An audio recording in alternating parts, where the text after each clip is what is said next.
విశాఖ ఉక్కు ఆంధ్రుల హక్కు అని ఆనాడు పోరాడి సాధించుకున్న విశాఖపట్నం ఉక్కు ఫ్యాక్టరీ ఈ రోజు మీరు అడగకుండానే ఈ రోజు విశాఖపట్నం కంటే పెద్ద ఫ్యాక్టరీ ఇక్కడ వస్తా ఉందంటే అది ఈ ప్రాంత వాసుల అదృష్టం అని మరొక్కసారి విజ్ఞప్తి చేస్తున్నాను.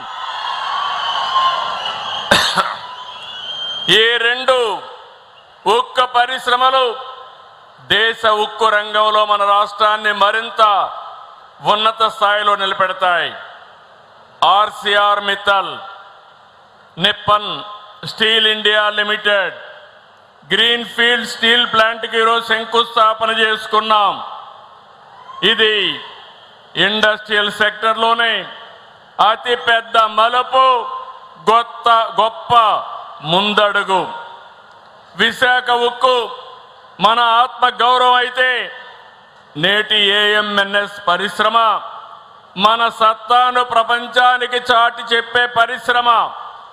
ఈరోజు మీరు గుర్తుపెట్టుకోవాలి, ఇండియాలోనే అతి పెద్ద ఫ్యాక్టరీ మన నక్కపల్లికి రాబోతుంది. ఇది ఒక చరిత్ర.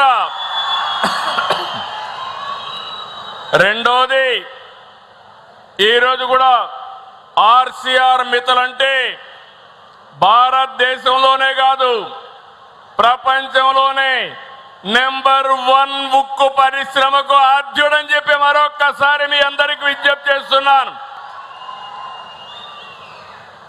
అలాంటి ఉక్కు పరిశ్రమ ఈరోజు ఇక్కడికి వస్తుంది. రాబోయే రోజుల్లో ఈ ప్లాంట్ వల్ల ఉక్కు రంగంలో నక్కపల్లి తిరుగులేని ఉక్కు శక్తిగా తయారవుతుంది. ఈ సందర్భంగా మీ అందరికీ అభినందనలు, రాష్ట్ర ప్రజానీకానికి అభినందనలు. ఈ సందర్భంగా మన ప్రధానమంత్రి నరేంద్ర మోడీ గారు కేంద్ర ప్రభుత్వ సహకారం ఉండబట్టే ఇది సాధ్యమైంది. ప్రధాని మోడీ గారు ఎప్పుడు చెప్పినట్టు చిప్ టు షేప్ తయారీ విధానానికి ఏపీ తిరుగులేని వేదిక. ప్రధానమంత్రి మోడీ గారు ప్రతిష్టాత్మకంగా తీసుకున్న make in India, Atmanirbhar Bharat వంటి కార్యక్రమాలతో ఈ పరిశ్రమ ఈ రాష్ట్రానికి వచ్చింది.